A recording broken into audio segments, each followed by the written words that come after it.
Make molasses crinkle eggnog ice cream sandwiches. Place a scoop of eggnog ice cream between 2 molasses crinkle cookies and squeeze the cookies to help evenly distribute the ice cream.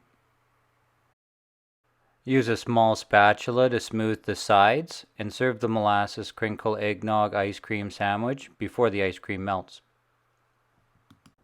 To make eggnog ice cream, scale 4 egg yolks, 200 grams whole milk, 200 grams high-fat cream, 30 grams cane sugar, a pitted and chopped medjool date, 2 allspice berries, 3 cloves, a 5-gram piece of Ceylon cinnamon stick broken apart, and half of a freshly grated nutmeg into a mixing bowl. Add 5 milliliters of vanilla extract. Mix to break up the eggs and transfer the custard to a freezer bag. Make sure the seal on the bag is airtight and cook the custard in a water bath set at 85 degrees Celsius or 185 degrees Fahrenheit for 1 hour. Transfer the custard to an ice bath to cool completely. If you have the time, allow the eggnog custard to mature in the refrigerator overnight to allow the flavors to develop together. Freeze down the bowl of an ice cream maker. Strain the custard and churn the eggnog ice cream until soft serve consistency. Store in the freezer until ready to serve.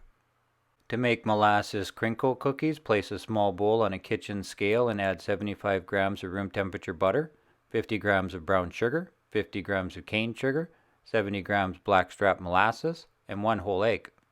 In another bowl, mix 100 grams stone ground whole wheat flour with half a teaspoon of baking soda, half a teaspoon ground cinnamon, half a teaspoon of ground ginger, a pinch of salt, and mix them together.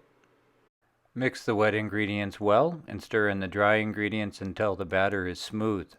The cookie batter will be thin and difficult to portion, so place the batter in the refrigerator for at least an hour for the butter to harden up and make it easier to shape into small balls.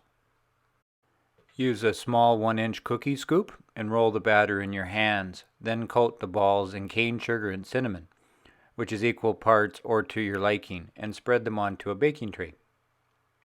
Allow enough room for the batter to spread out, and bake the cookies in a 325 degree Fahrenheit or 163 degrees Celsius oven for between 12 and 15 minutes.